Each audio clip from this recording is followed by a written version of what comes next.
예, 오늘 말씀은 마태복음 6장 9절부터 13절 말씀 함께 읽겠습니다. 자, 시작. 그러므로 너희는 이렇게 기도하라. 하늘에 계신 우리 아버지여, 이름이 거룩히 여김을 받으시오며 나라가 임하시며 뜻이 하늘에서 이루어진 것 같이 땅에서도 이루어지이다.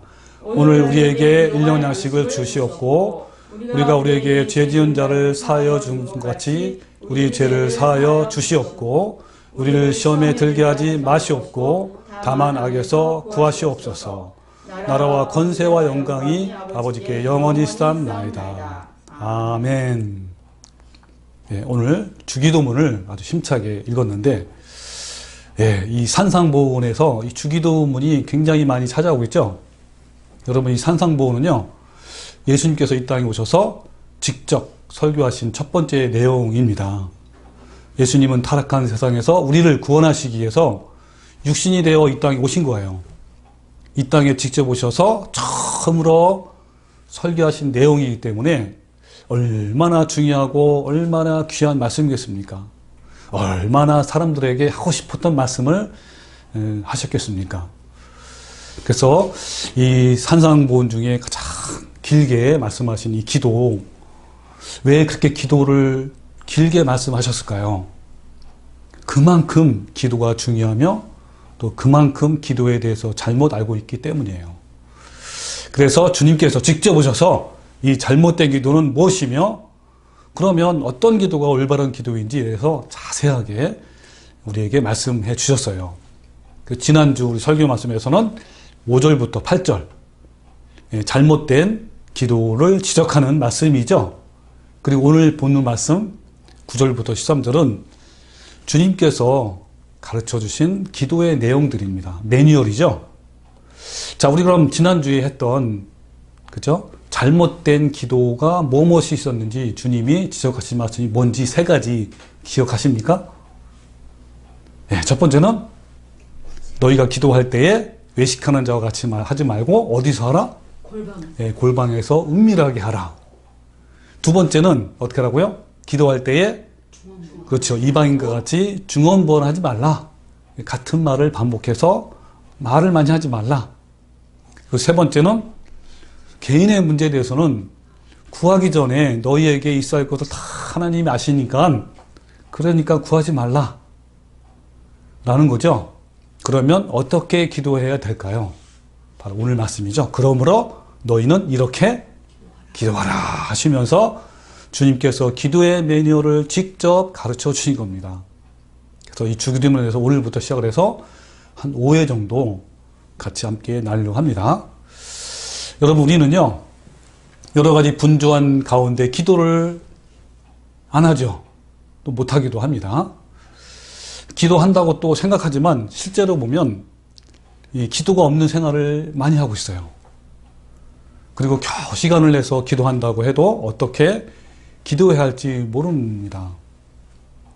왜 모를까요? 우리는 기도를 어떻게 배웠죠? 그렇죠. 기도를 배울 때 성경에서 배우기 전에 기존 교인들의 대표 기도, 뭐 때로는 금식 기도나 뭐 새벽 기도에서 막 통성 기도 하잖아요. 이런 걸 보면서 기도하는 방법을 배우고 그대로 따라하는 거죠. 이걸 다른 말로 표현하면 어깨 너머로 배운다. 이런 얘기죠. 그런데 오늘은 여러분, 사실 우리는 오랫동안 신앙생활을 하면서 가장 중요한 기도를 어떻게 할지 모른다는 것이 참 안타까운 거예요. 기도가 얼마나 중요합니까? 신앙생활에서 기도의 비중은 너무너무 큰 건데도 불구하고, 그렇죠.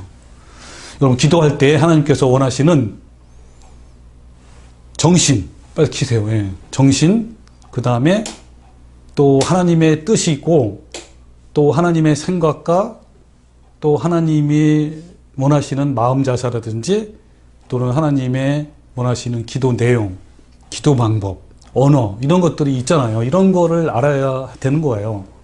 그리고 이런 내용과 더불어 성경적인 가치관과 또 하나님 나라의 가치관을 담아서 기도를 올려드려야 됩니다. 분명히 주님께서 가르쳐 주신 기도의 매뉴얼이 있는데도 한국 교회의 기도는 오직 열심히만 하면 된다라는 그러한 하나의 기치를 걸고 기도를 주장합니다. 그런데 성경에서는 기도는 정확한 규칙과 아주 섬세한 매뉴얼이 있습니다. 많은 사람들은 기도의 매뉴얼이 있는 것조차도 모르고 그냥 우리 강화 사투리로 허턱으로 그냥 암송을 해요. 주기도문을. 혹시 안다고 해도 매뉴얼대로 또 안 해요. 그 기도의 매뉴얼이 무엇입니까? 바로 주님이 가르쳐 주신 기도문이죠. 여러분, 이 주기도문에는요, 하나님의 정신과 또 하나님의 뜻과 하나님의 마음이 또 기도의 방법이, 기도의 내용들이 함축해서 담겨져 있어요. 우리는 주기도문이라는 이 위대한 방법이 있습니다. 그러니까 일단 지금까지 해왔던 습관적인 기도, 또 교회에서 배우고 익혔던 기도를 다 내려놓고 버리는 것이 중요합니다. 이 매뉴얼을 잘 익히고 배워서 이 매뉴얼대로 기도를 하면 놀라운 세계를 맛볼 수가 있어요. 우리가 말하는 기도의 능력을 우리가 맛볼 수가 있습니다. 자, 그럼 주기도문의 구조를 분석해 보면 크게 세 가지로 되어 있죠. 뭡니까? 한 개의 부름, 하나님을 호칭 부르는 거죠. 그 다음에 6개의 청원, 기도의 청원, 기도의 내용이 있어요. 그리고 하나의 성령, 이렇게 있는데, 부름은 뭐죠? 하늘에 계신 우리 아버지요, 이게 이제 부름이에요. 그리고 6가지의 기도의 내용이 있잖아요. 그 중에 3가지는 하나님에 대한 기도의 내용이고, 3가지는 우리, 즉 공동체, 교회를 향한 기도예요. 그럼 하나님의 기도에 대한 내용 3가지는 뭐죠? 하나님의 이름이 거룩히 여기심을 받는 것, 그리고 하나님의 나라가 임하는 것, 그리고 3번째는 하나님의 뜻이 하늘에서 이룬 것 같이 땅에서도 이루어지는 것을 말하고죠. 그 다음에 공동체에 대한 3가지 기도는 뭐죠? 우리에게 일용할 양식을 달라는 것, 그리고 우리에게 죄 지은 자를 사준 것 같이 우리의 죄를 사여 주십시고, 그리고 3번째는 우리를 시험에 들게 하지 마옵시고 악에서 구하옵소서. 그리고 하나의 성령인데, 나라와 권세와 영광이 아버지 영원히 쌓옵나이다 라잖아요. 이 성령은 괄호 안에 이렇게 묶여져 있어요. 왜냐하면 오래된 사본에는 이 부분이 없어요. 그러니까 중간에, 원래 성경에 없는데 중간에 삽입된 거죠. 근데 여러분, 주기도문을 자세히 보면요, 순서가 있어요. 정말 섬세한 순서. 맨 먼저 기도할 때에 무엇을 먼저 기도하느냐가 매우 중요해요. 주기도문에는 우선이 있습니다. 우선이 뭐죠? 바로 하나님에 대한 기도가 우선이에요. 이어서 뭡니까? 우리 공동체. 개인에 대한 것은 있어 없어요? 없어요. 우리가 먼저 하나님에 대해서, 그리고 이어서 공동체에 대해서 올바르게 기도할 때 하나님은 나에게 가장 선한 방법으로 공급을 해주세요. 나 자신에게. 기도 안 해도. 우리는 이 순서에 기도의 생명을 걸어야 합니다.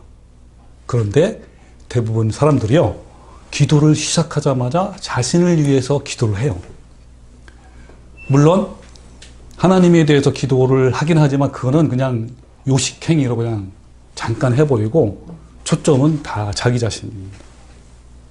근데 만약에 기도의 첫 부분을 나에 대해서 기도한다면 하나님을 전혀 신뢰하지 않는 행위예요.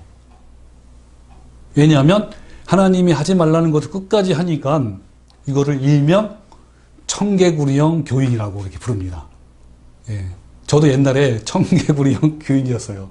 하나님이 하라는 대로 안 하고 꼭 내 식대로 많이 했습니다. 만약 기도의 첫 부분을 정말 하나님을 향해서 제대로 매뉴얼을 한다면 정말 주님의 놀라운 세계가 열리는 거예요. 여러분, 예수님은 분명히 너에 대한 것은 기도하지 말고 나를 믿고 신뢰하라. 너는 하나님의 나라와 그 일을 먼저 구하라라고 말씀하셨잖아요. 그죠? 이것을 알고도 무시하고 계속해서 나의 필요를 위해서 기도하는 것은 명령불복죄, 해당되는 거예요. 그리고 하나님을 신뢰하지 않는 불신의 죄에 해당됩니다. 나아가서는 이방인과 똑같은 사람이 되는 거예요. 기도의 첫 부분을 결코 다른 것으로 채워넣어서는 안 됩니다. 오직 하나님에 관한 것으로 시작해야 돼요. 그 하나님에 대해 관한 것이 바로 세 가지죠. 하나님의 이름, 하나님의 나라, 그리고 하나님의 뜻에 대한 거예요. 하나님에 대한 이 세 가지는요, 정말 아주 긴박하고 절박한 문제예요. 오늘 이따 알아보겠지만 정말 하나님의 입장에서 너무 절박해요. 그 하나님의 입장에서의 그 절박감을 같은 마음으로 가지고 해야 되는데 하나님이 절박한 거는 다 내버려두고 자기의 절박감을 가지고 하면 안 되는 거잖아요. 그런데 사람들은 자신의 결핍과 외로움과 인간관계의 문제, 어려운 상황 등이 더 절박하지 하나님의 이름과 나라와 뜻이 더 중요하다는 것에 동의하지 않습니다. 그만큼 우리는 하나님을 생각하는 것이 아니라 나를 생각하는 신앙을 가졌다는 거예요. 먼저 하나님에 대한 것에 먼저 회복이 돼야 돼요. 그 다음에 이어서 공동체의 것이 회복이 돼야 되고, 그래야만 내 자신의 문제도 해결되는 거예요. 하나님부터 해결이 안 되면 개인은 없어요. 그래서 자, 먼저 첫 번째 부름이죠. 하늘에 계신 우리 아버지여 라고 하잖아요. 여기에는 두 가지를 분류할 수가 있어. 두 가지로. 한 가지는 하늘에 계신 하나님, 그 다음에 두 번째는 우리 아버지가 되신 하나님. 이 두 가지는 어마어마한 의미가 담겨 있습니다. 여러분, 주기도문은 왜 기도의 대상을 부름으로 시작할까요? 왜냐하면 내가 기도하는 대상이 누구인가를 바르게 인식하는 것에부터 기도의 태도와 성격과 내용이 달라지기 때문이에요. 그러므로 기도보다 더 중요하고 먼저 알아야 할 지식은 바로 뭡니까? 하나님에 대한 올바른 지식이 너무 중요합니다. 하늘에 계신 하나님이라는 의미는요, 첫 번째로 하나님은 우주를 창조하시고 우주를 운행하시며 또 창조주이신 그 위대하시고 광대하신 하나님에 대한 의미입니다. 만유의 주시며 모든 역사의 주관자이심을 알아야 하는 거예요. 그런 하나님이에요. 두 번째는 뭐요? 높은 우주와 만유 가운데 계신 하나님은 우리의 모든 것을 다 알고 계신다는 사실입니다. 높은 독수리가 그 먹이를 잡기 위해서는요, 이 독수리 눈에는 준기능이 있대요. 쭈쭈쭈쭈 해가지고 그 세심한 움직임조차도 독수리 눈에 보인대요. 그것처럼 저 높고 높은 하늘에 계신 하나님이지만 우리를 독수리 눈으로 다 보시고 우리의 모든 사정과 우리의 모든 환경을 다 아시는 분입니다.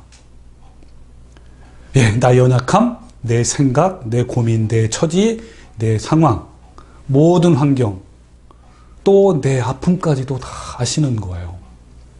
그래서 기도하기 전에 우리가 이 사실에 대한 지식이 있다면 우리는 주기도문 첫 번째인 부름, 하늘에 계신 우리 아버지요 라는 말씀 앞에서 우리는 어때요? 침묵할 수밖에 없어요. 모든 것을 다 아시는 초월자이신 하나님 앞에 서 있는 나 자신을 보십시오. 독수리 눈처럼 나를 향해 보시는 그 하나님을 한번 묵상해 보십시오. 어떻습니까? 마치 투명한 어항이잖아요. 우리가 다 어항을 다 보잖아요. 물고기의 움직임과 상황을 그것처럼. 그죠? 그러니까 구태여 무슨 말로 내 사정을 알 필요가 있을까요? 그죠? 모든 것을 다 아시는 하나님께 내 사정을 설명할 필요가 없다는 사실에 직면합니다. 그래서 자신에 대한 기도를 할 필요가 없어요. 그 마태복음 6장 8절에 보면 구하기 전에 너에게 있어야 할 줄을 하나님이 다 아시느니라 그랬어요. 그러므로 무엇을 먹을까? 무엇을 마실까? 무엇을 입을까? 하지 말라. 이는 다 누가 구하는 것이라? 이방인들이 구하는 것이라 그랬습니다. 자, 정리하면요. 우리가 하나님에 계신 하나님이라고 기도하면서 알아야 할 것은 그 광대하시고 우리의 상상을 초월하신 어마어마하신 그 하나님 앞에 내 고뇌와 내 괴로움과 내 연약함을 다 알고 계시니까 그분 앞에 내 사정을 털어놓을 필요가 없다는 것을 아셔야 됩니다.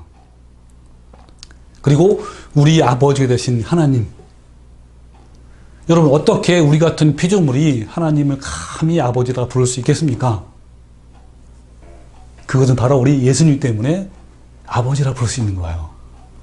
예수님은 인류를 구원하시기 위해서 인간의 몸을 입고 이 땅에 오셨잖아요. 성육신 하신 것입니다. 그리고 그분은 하나님께 순종적인 삶을 하셨어요. 철저히 낮아지시고 그리고 철저히 깨지시고 부서졌습니다. 그는 근본 하나님과 본체이시지만 동등됨을 취할 것을 여기지 아니하시고 인간의 몸을 입되 종의 형체를 가지셔서 사람보다 낮아지시고 십자가에 죽으셨습니다. 이것이 예수님이 보이신 믿음과 순종이에요. 그리고 죽으신 다음에 부활하셨고 승천하셔서 하나님의 보좌에 앉으신 거예요. 그래서 우리도 이런 예수님으로 말미암아 하나님을 뭐라고 부르는 거예요? 아빠라고 부르는 거예요. 아바가 아바 아버지일 때 아바가 아빠라는 친근한 그런 표현입니다. 얼마나 여러분 좋습니까? 아빠라고 부르는 우리 하나님. 예. 그래서 우리가 하나님을 아버지로 부르기 위해서는 그분이 어떠한 분이신지 제대로 알아야 합니다. 여러분 과연 우리는 하나님 아버지를 얼마나 알고 있습니까? 현대 교인들은 아버지를 위한 신앙이 아니라 자기를 위한 신앙이에요. 내 목적, 내 이기심, 내 주관, 또 내 입장, 내 필요성을 채우기 위해서 아버지를 끌어들이고 때로는 이용을 합니다. 여러분 아버지의 마음을 헤아려 본 적 있습니까? 여러분 하나님 아버지라고 하면서 내 눈물을 알아달라고 발버둥 치고 기도하며 내 외로움과 한숨을 알아달라고 기도하고 내 필요성을 채워달라고 나를 고쳐달라고 기도하지만 정작 하나님 아버지의 마음을 알아보기 위해서 아버지의 슬픔이 어떤 슬픔인지 또 아버지의 아픔이 어떤 아픔이 있는지 또 아버지의 소원과 아버지의 갈망이 무엇인지 기대해 본 적 있습니까?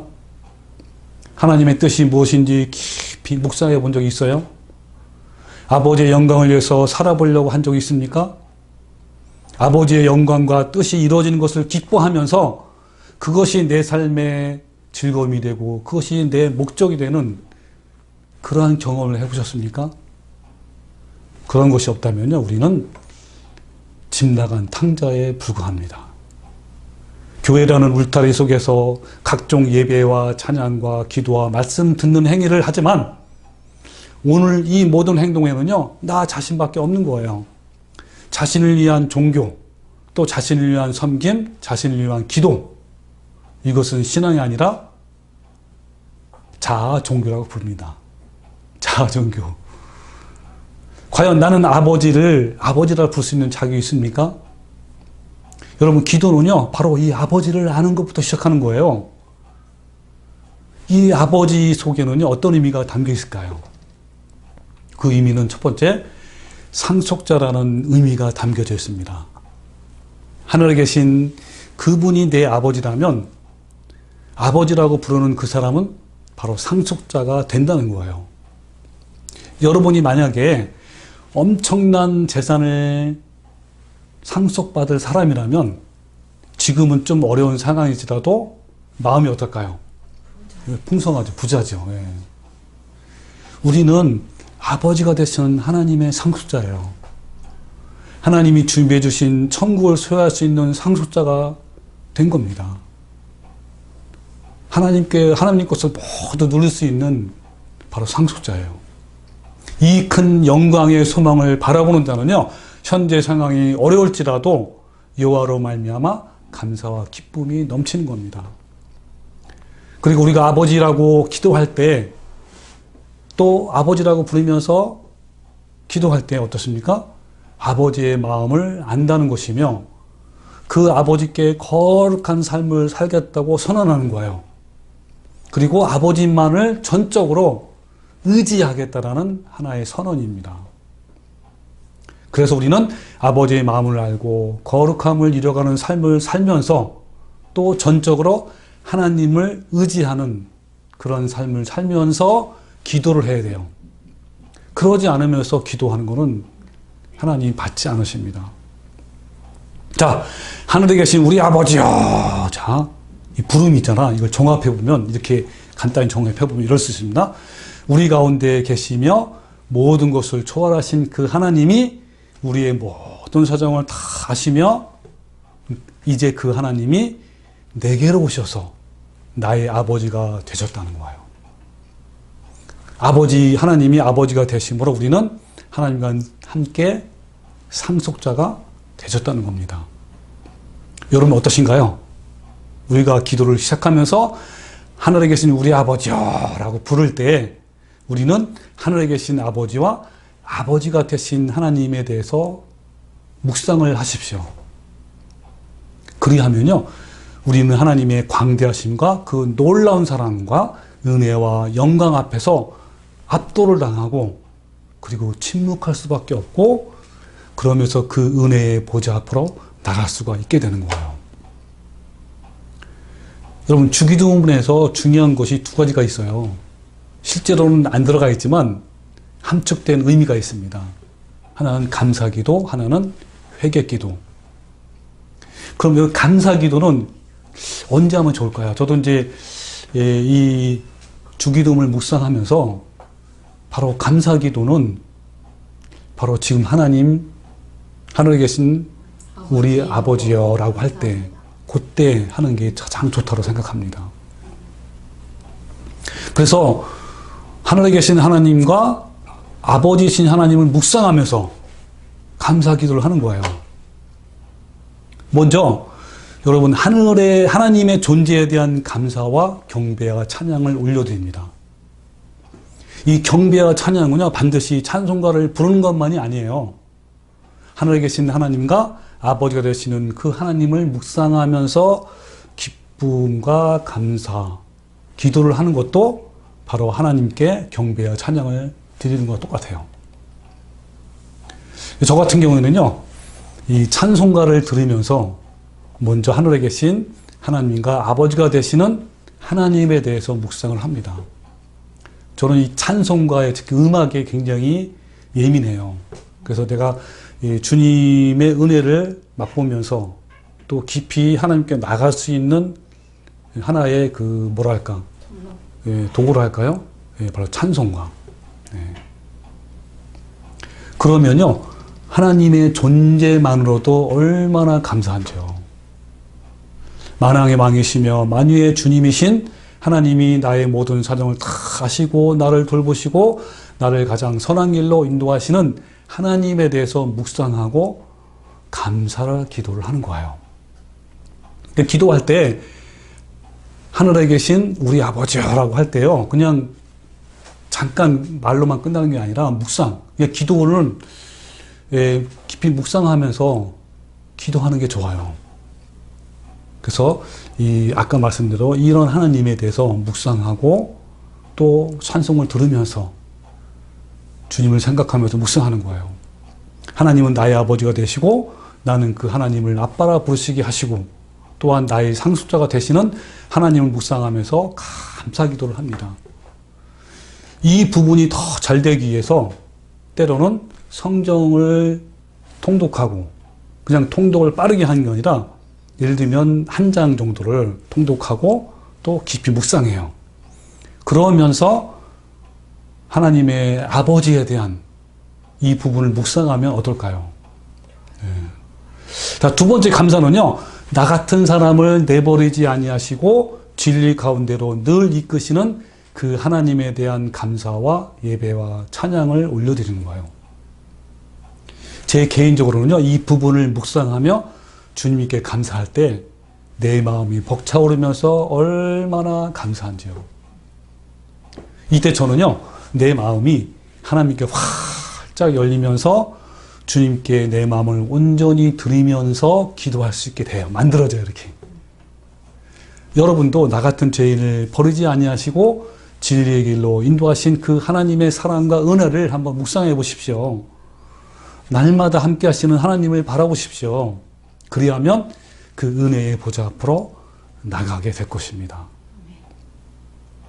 여러분, 그런데요, 이런 감사나 예배나 찬양이나 이런 것은요, 그 삶 속에 그대로 이루어지지 아니하는 삶을 살면요, 그것은 외식이며 뭐라고 했죠? 위선이에요. 하나님은 우리를 역교하시면서 토하여 내신다고 말씀하십니다. 그러니까 삶과 같이 연결되어야 돼요, 기도는. 자, 세 번째 감사는요, 네, 일상 속에서 나에게 베푸신 그 은혜에 대해서 감사하고 경배하고 찬양하는 거예요. 하루 동안 있었던 일을 생각하면서 나에게 베푸신 것에 대해서 구체적으로 감사하는 것도 바로 이 시간입니다. 삶 속에서 베푸신 은혜는 우리가 원하는 대로 잘 되는 것만이 아니라 그리하지 아니할지라도 감사 기도를 하는 것을 말합니다. 내 처지나 상황이 나쁘게 될지라도 가장 선한 길로 인도하시는 하나님을 신뢰하기 때문에 그냥 감사와 경배와 찬양을 올려드리는 거예요. 여러분, 이럴 때요, 나와 하나님의 신뢰관계는 더 풍성해지고 돈독해지고 내적인 기쁨으로 충만할 겁니다.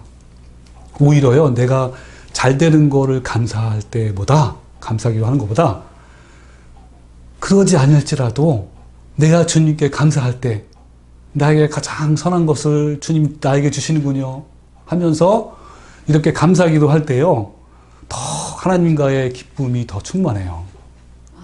네. 그때 하나님이 나를 아시고 내가 또 하나님을 더 알아가는 것 같아요. 자, 그럼 이제 하나님에 대한 기도의 내용으로 들어가 봅시다. 자, 그러면 하나님에 대한 첫 번째 기도의 내용이 뭐라고요? 하나님 아버지, 하나님의 이름이 거룩히 여김을 받으시오며. 자, 이것에 대해서 기도하는 거예요. 이 하나님의 이름이 거룩히 여김을 받는 것이 무엇일까요? 하나님의 이름을 다른 말로 표현하면 하나님의 명예, 하나님의 영광이에요. 이름 자체가. 이것이 거룩히 여김을 받으며 높이는 것을 의미합니다. 그러니까 온 우주의 주권자이며 또 자존하시고 지존하신 하나님의 그 이름답게 우리는 피조물로서 또 자녀로서 또 백성으로서 마땅히 경배와 존중과 찬양과 영광을 돌리는 것입니다. 즉 이것은 하나님의 그 이름대로 그 이름의 의미대로 살겠다고 선택하고 결단하고 선언을 해서 그것이 내 삶에서 실제로 이루어지는 것이 바로 하나님의 이름을 거룩하게 여기는 거예요. 하나님의 이름에 걸맞는 삶을 살게 해달라고 기도하는 거야, 쉽게 말하면. 하나님의 거룩함이 내 삶 속에서 이루는 삶과 구별되는 삶을 살게 해달라고 기도하는 것이 바로 하나님의 이름에 거룩히 여김을 받는 것이죠. 그러니까 우리의 삶의 태도가 하나님의 이름을 거룩히 여기도록 살게 해달라고 기도하는 겁니다. 우리가 예수님의 성품을 이루는 삶을 살 때 하나님의 이름이 거룩히 여김을 받는 것이고 하나님께 영광이 되는 거예요. 아멘. 그러니까 하나님의 이름이 높여진다는 거예요. 여러분, 그 가문의 이름, 또 가문의 영광, 가문의 명광, 명예, 명예 좀 들어봤죠, 그죠? 이것은 그 육신의 어떤 가문이나 육신의 아버지에 대한 것이잖아, 그죠?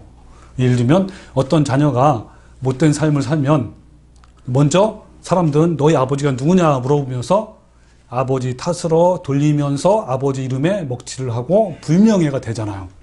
근데 반대로 자녀가 착하고 훌륭한 일을 하면 그 영광은 그 자녀를 낳으시고 교육을 시킨 아버지에게로 돌아가서 아버지 이름이 그쵸 높여지는 거예요. 마찬가지예요. 우리가 예수님의 성품을 이루는 삶을 살 때 하나님의 이름이 거룩히 여김을 받는 겁니다. 바로 하나님께 영광이 되는 거예요, 그게. 그런데 현재 기독교인들의 현상은 어떤가요? 기독교를 개독교로 하고 목사를 목사라 하고 하면서 예수님의 성품이 없어요. 하나님의 이름과 명예가 완전히 땅에 떨어졌습니다. 하나님이 이것을 보시면서 얼마나 분노하시고 얼마나 또 마음이 아프시겠어요. 많은 교인들이 빛과 소금의 삶을 살지 않습니다. 믿는 교인들이 믿지 않는 사람보다 더 나쁜 행실을 하는 경우도 종종 있어요.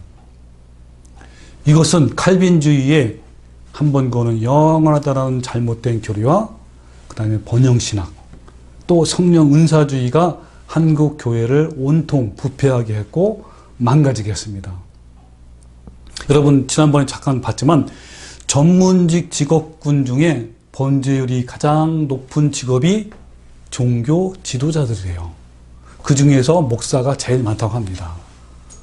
그러니까 예수님의 성품을 이루는 삶을 살지 않으면 멸망은 당한다라고 외치는 교회가, 목사가 과연 얼마나 될까요? 거의 없어요.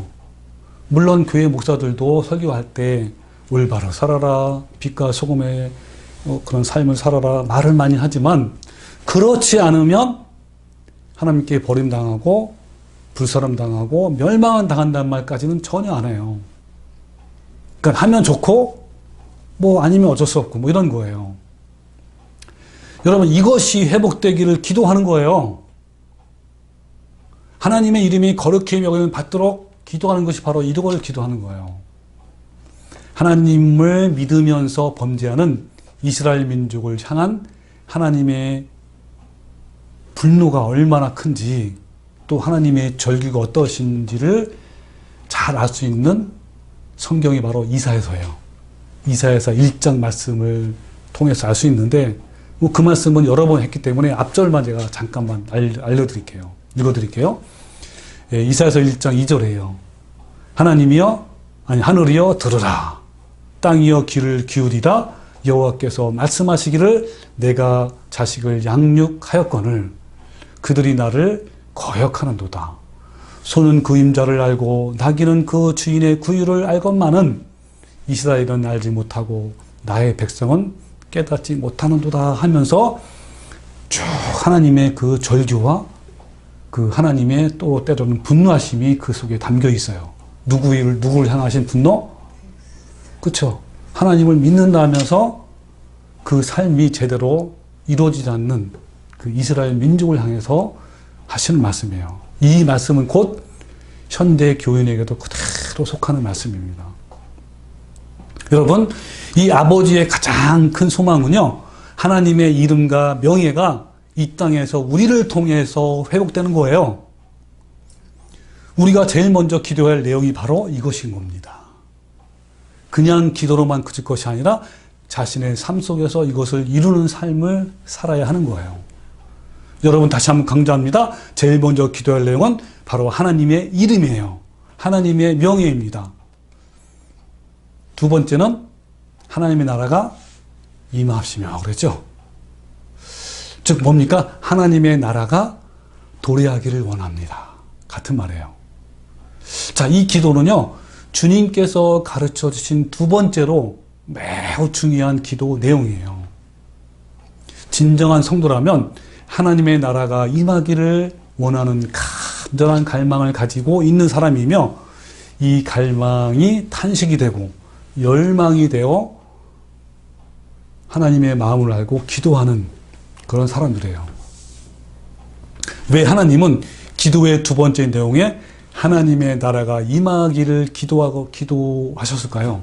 기도하라고 하셨을까요? 그것은 이 세상이 죄로 오염되고 타락하여 부패했기 때문이에요. 아담의 타락으로 이 세상이 다 망가져 버렸습니다. 비참과 멸망의 상태로 세상이 전락되었어요. 그것이 바로 우리가 살고 있는 세상이에요. 하나님께서 아담에게 선악을 알게 하는 나무의 실과를 먹지 말라 하셨는데 그가 그 명령을 불복종을 하자 어때요? 빠르게 죄가 이 세상에 들어왔어요. 시간이 지날수록 죄는 점점 더 빠른 속도로 세상에 확산되고 세상은 더 사악해지고 모든 세상이 다 오염됐습니다. 사람들의 생각과 가치관과 삶 속에 죄가 완전히 침투했고 사람들은 더 많이 나빠지고 악해지고 사악해진 거예요. 죄가 세상에 관용했습니다. 이러한 죄악된 세상에 하나님의 나라가 임하기를 기도하는 거예요. 하나님의 나라가 임한다는 것은 다른 말로 표현하면 모든 것이 하나님께 굴복되어서 하나님의 온전한 통치가 이루어진다는 걸 말해요. 여러분, 하나님은 하나님의 나라가 이 세상에 직접 더 확장되고 더 확장되기를 원하는 거예요. 이것은요, 개인에게서 시작해서 그 가족이, 그 다음에 그 친척이, 그 동네가, 그리고 그 도시로 확장되기를 하나님은 원하십니다. 한 개인에게 하나님의 나라가 임한다는 것은 뭐죠? 예, 내면의 부패한 죄성이 부서지고 깨어져서 모든 죄악들이 굴복되어 내 안에서 하나님의 온전한 통치가 이루어지는 것을 의미합니다. 쉽게 말하면 하나님의 거룩한 형상이 회복되는 것을 말해요. 그러기 위해서는 먼저 나 자신부터 주님께 내 의지와 내 생각과 내 뜻과 고집과 아집을 다 하나님께 굴복시켜서 온전히 내 안에 하나님의 통치가 내 안에서 이루어져야 하는 거예요. 나 자신의 옛자가 죽을 수 있도록 여러분 금식하며 기도하고 간구하는 것이 매우 중요합니다.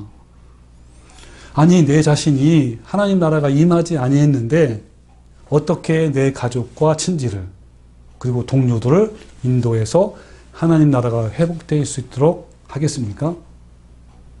우리는 먼저 자신이 온전히 하나님께 굴복되어서 내 안에서 하나님이 나를 온전히 통치하도록, 즉 하나님의 나라가 회복되도록 기도를 해야 됩니다. 그러니까 나 자신을 위해서 기도하는 것은 바로 이거예요. 내 문제나 내 환경 이것이 아니라 내 자신이 하나님 나라가 임하도록, 내 안에 온전히 통치하도록, 내 뜻과 내 생각과 나의 무슨 고집이 다 꺾이고 온전히 하나님이 내 안에 통치하도록 기도하는 것이 바로 나를 위해서 기도하는 거예요. 여러분, 내 안에 하나님의 나라를 회복하기 위해서는 나 자신을 먼저 알아야 됩니다. 나의 처지가 얼마나 비참한가를 아는 사람은 하나님의 나라가 도래하기를 간절히 기다려요. 자신이 부패한 죄성으로 파탄된 마음이 되어서 심령이 가난하고 애통하지 못하는 사람들은 하나님의 나라가 임할까요? 못 임할까요? 임하지 못해요. 기대하지 못합니다. 사도 바울의 고백처럼 오라 나는 곤고한 사람이로다. 누가 나를 이 사망의 몸에서 건져내랴. 나는 죄인 중에 괴수입니다. 나는 날마다 죽습니다. 라는 고백을 날마다 하는 사람에게는 온전히 하나님이 통치를 하기 때문에 하나님 나라가 회복된 자들이에요. 하나님 나라가 회복되기 위해서는 이와 같이 내 자신이 얼마나 비참한 인간인가를 깨닫는 것부터 시작되는 거예요. 내가 얼마나 더럽고 비참하고 추악한지 내 실존을 발견해서 상하고 통회하는 마음으로 통곡하는 것이 바로 신앙의 시작입니다. 이것은 곧 팔복의 마음으로 되는 거예요. 그래서 팔복은 산상보훈을 여는 열쇠인 거예요. 성경 전체를 꿰뚫고 있는 핵심입니다. 여러분, 그래서 주기도문에서 중요한 것이 두 가지라고 했죠. 하나와 감사와 하나는 회개. 여러분, 회개를 하기 위해서는 자신이 얼마나 부패한 죄인임을 더 깊이 자각하는 것에서부터 시작해요. 내 자신이 얼마나 부패하고 죄인임을 알고 하나님과 예수님의 십자가를 묵상하면서 또는 주님의 말씀을 묵상하면서 내 숨은 허물이 무엇인지 알게 되고 그때 진정한 회개의 기도를 할 수 있는 거예요. 오늘 교동문에서 시편 19편에 있는 말씀을 했잖아요. 뭡니까? 자기 허물을 능히 깨달을 자 누구리요? 나를 숨은 허물에서 벗어나게 하소서라는 말씀이 있잖아요. 바로 이것이 이루어지는 것이 바로 내가 주기도문을 통해서 기도를 올릴 때 이 말씀이 이루어져야 됩니다. 숨은 허물. 미처 깨닫지 못하는. 그러니까 우리가 더 하나님께 가까이 갈수록 나의 무의식 속에 숨어있는 죄악들과 상처들을 발견해서 더 깊은 회개를 할 수가 있습니다. 여러분, 무의식에 쑤셔놓은 이 부패함과 상처들을 밝은 빛으로 이끌어내서 도려내는 수술을 할 수 있다면 우리는요, 더 깊은 영적 차원의 신앙 성숙으로 나아갈 수가 있어요. 더 온전한 하나님의 통치가 내 안에 이루어집니다. 더 온전히 하나님 나라가 내 안에서 이루어진 것이죠. 그래서 이 부분에 대해서는 더 자세하게 다음에 한번 더 깊이 하려고 합니다. 더 깊은 차원의 회개로 갈 수 있는 길. 네, 그 부분에 대해서 나중에 또 해봅시다. 그리고 또 하나님의 나라의 회복을 위한 두 번째 뭐냐면 이 세상의 삶이 얼마나 비참한가를 발견한 거예요. 이 세상은 아무런 소망이 없고 흑암의 권세 아래에 있다는 것을 발견하는 사람이 하나님의 나라를 더 갈망합니다. 아무런 소망이 없는 이 땅에서 하나님의 나라에 대해서 열망하는 것이 바로 또 신앙의 시작이에요. 이런 바른 신앙을 소유한 사람들은 이 세상을 정착하려고 사는 것이 아니라 나그네의 삶을 삽니다. 이 세상을 나그네로 사는 사람들은 바로 뭐라고 부르냐면 천국인이라고 불러요. 천국인. 천국인들은 이 땅에서 하나님의 나라를 바라보면서 그 나라를 소망하며 사는 사람들이에요. 그들은 항상 하나님 나라에 대한 목마름으로 삽니다. 천국인들은 하나님 나라 이야기만 해도요, 마음이 설레고 아주 애틋하고, 그리고 주님의 그리움이 피어납니다. 여러분도 우리 고향을 생각할 때 어떻죠? 예, 바로 그리움이 나온 것처럼 하늘나라에 대한 그리움이 있는 거예요. 그들은 이 땅에 사는 동안에 하나님 나라를 그리워하며 목말라 합니다. 이 땅에 어떤 것으로도 채워지지 않는 굶주림과 갈증과 목마름이 있어요. 그래서 천국인들은 하나님 나라를 소망하며 이 땅에서 내 안에 하나님 나라가, 통치가 이루어지도록 기도하고 그러한 삶을 삽니다. 내 자아를 죽이며 성령님의 열매를 맺어가며 예수님의 성품을 닮아가는 삶을 살아갑니다. 그런데 가짜 교인들은 이 세상에서 힘들고 어려울수록 하나님 나라를 소망한 것이 아니라 이 세상에 더욱 집착해요. 질병이 생길수록 더욱더 당황하고 이 세상의 것들을 잃으면 더 마음이 답답하고 그리고 괴로워합니다. 그러나 천국인들은 이 세상의 일들로 별로 이렇게 관심을 안 둬요. 집중하지 않습니다. 이 세상이 힘들어도 불평하지 않고요. 외로워도 하소연하지 않습니다. 나를 괴롭히는 사람 때문에 속상하지 않아요. 사는 동안에 질병이 생겨도 별로 원망하거나 불평하지 않습니다. 왜냐하면 이미 하나님 나라가 내 안에 이루어졌기 때문인 거예요. 아멘. 네. 이 세상은 아담의 범죄로 하나님의 나라가 더럽혀졌고 하나 아버지를 떠난 탕자처럼 이 세상에서 비참한 삶을 살고 있습니다. 이런 상황을 알고 우리는 하나님의 나라가 이 땅에 임하기를 기도해야 하며 그러면서 실제로는 나그네의 삶을 살아야 돼요. 그리고 잃어버린 하나님 나라가 먼저 내 안에서 회복이 되고 그 회복이 이제 나만이 아니라 내 가족과 내 친지와 그리고 내 동료들에게 흘러갈 수 있도록 그래서 하나님 나라가 확장되도록 해야 합니다. 무너진 하나님의 나라, 하나님의 통치가 회복되어야 하는 거예요. 여러분, 하나님의 나라는 현재적 하나님 나라와 미래적 하나님 나라가 있어요. 미래적 하나님 나라는 우리가 장차 거기 살 것인데 거기는 하나님의 통치가 완성된 나라예요. 근데 현재적 하나님 나라는 이 땅에서 하나님의 통치를 받는 교회를 말하는데 어때요? 사탄이 끊임없이 공격하고 괴롭히고 그리고 그걸로 인해서 흔들리기도 하고 그러기 때문에 늘 부패함과 타락이 도사리고 있습니다. 현재적 하나님 나라, 즉 교회가 하나님의 통치가 온전히 이루어지지 않고, 그죠? 더 타락하고 부패한다는 겁니다. 그러기 때문에 그렇게 하지 않기 위해서 하나님 나라가 교회에 온전히 이루어지도록 기도를 해야 된다는 거예요. 네, 이것이 굉장히 중요합니다. 여러분, 현재 교회에 그 상황을 우리가 잘 알아야만 교회를 위해서 기도하게 돼요. 현재 교회의 부패한 상황을 모르면요, 그들을 위해서 기도하기는커녕 본인도 잘못된 교리를 분별하지 못하고 모든 교회가 똑같다, 동일하다라고 생각하기 때문에 함께 부패하고 타락하게 되는 겁니다. 여러분, 현재적 하나님 나라, 이 실상, 즉 교회의 실상을 제대로 알아야 나 자신이 깨어나고 기도할 수 있습니다. 이 부분은 너무너무 중요합니다. 여러분, 바로 저희 교회의 정체성이 바로 여기에 있어요. 저는요, 진리를 알고 난 이후에 많은 변화가 있었는데 그 중에 하나가 내 주위에 올바른 진리를 아는 자가 거의 없다는 것에서 굉장히 많이 놀라웠습니다. 물론 나 자신도요, 중학교 때부터 지금까지 거의 40년 동안 교회를 다녔지만 그때까지 올바른 진리를 발견하지 못했어요.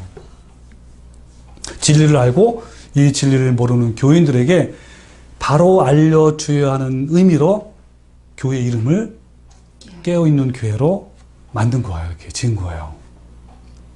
저희 교회의 사명과 사역은 교회에 다니는 사람들에게 잘못된 교리에서 깨우고 마지막 시대를 깨우는 데 있습니다. 어찌하든지 나 같은 한 사람을 깨우기 위해서 교회와 사역을 시작한 거예요. 내가 이런 사역을 하게 된 이유는 오늘날 현재 교회의 현실을 너무너무 잘 알고 있기 때문에 그렇게 한 겁니다. 나 자신도 40년 동안 잘못된 길로 왔기 때문에 너무 절실했고 너무 절박했기 때문에 그렇게 한 겁니다. 여러분, 내가 만약에 그러한 부분을 현재 교회의 상황을 제대로 모른다면 제가 이렇게 교회 이름도 적게고 또 깨우는 그런 사역을 할 수 있겠습니까? 절대로 할 수 없어요. 여러분, 대부분 많은 교회에 잘못된 진리의 누룩이 퍼져 있습니다. 너무 심각해요. 아까도 말씀드렸지만 한 번 구원은 영원하다라는 누룩에 취해 있고요. 그리고 창세전에 구원받을 자를 예정해서 어떤 죄를 지어도 하나님의 은혜로 결국 천국 간다는 칼빈주의의 누룩에 취해 있습니다. 세상 사람처럼 성공주의, 만몬주의, 번영주의, 자, 이런 세상 축복에 취해 있고요. 신사도 운동과 은사주의의 신비주의에 취해 있고 카톨릭과 연합하는 WCC라는 누룩에 취해 있습니다. 여러분, 누룩 없는 교회를 찾아도 없어요. 누룩에 취해 있지 않는 교인을 찾아도 정말 없습니다. 여러분, 한국 교회의 강단에서는 세상의 풍요만을 추구합니다. 지금은 무슨 시대라고 혹시 들어봤죠? 7교회 중에? 라오디게아 시대예요. 예수님께서 마지막 시대에는 외형적으로는 큰 건물과 많은 교인 수를 가지고 있어서 부유하여 부족한 것이 없다라고 하지만 오히려 곤고하고 가련하고 가난하고 헐벗고, 그죠? 눈이 멀고 이런 것을 모른다고 예수님이 말씀하셨어요. 그래서 예수님은 내 행위가 차지도 뜨겁지도 아니하고 미지근해서 역겨워서 토하겠다라고 말씀하는 거예요. 왜 행위가 그럴까요? 하나님은 분명히 너희도 거룩하라고 했잖아요. 내가 거룩하니 너희도 거룩하라고 분명히 말씀하셨는데 한 번 구원은 영원하다라는 잘못된 길을 받아들여서 거룩함을 이루지 못하기 때문입니다. 교회가요, 세상 것에 눈이 멀었습니다. 예수님은 계속 문 밖에서 두드리는데 오늘날 교회는 반응이 없어요. 세상의 축복에 빠져 있습니다. 우리는 누룩이 온덩이에 퍼진 오늘날 교회가 하나님의 통치가 온전히 이루어지도록 기도합시다. 아멘. 교회가 먼저 깨어나서 하나님 나라가 회복되기를 갈망하고 기도합시다. 아멘. 이것은 하나님의 절박하고 긴급한 갈망이에요. 이것은 또한 우리 깨어있는 교회의 사명이기도 합니다. 우리 모두 이 사명에 함께 동참하고 동역을 해서 하나님의 이름이 거룩히 여김을 받고 이 땅에 하나님 나라가 임하기를 기도하는 성도가 되시기를 주님의 이름으로 축원합니다. 아멘. 아멘.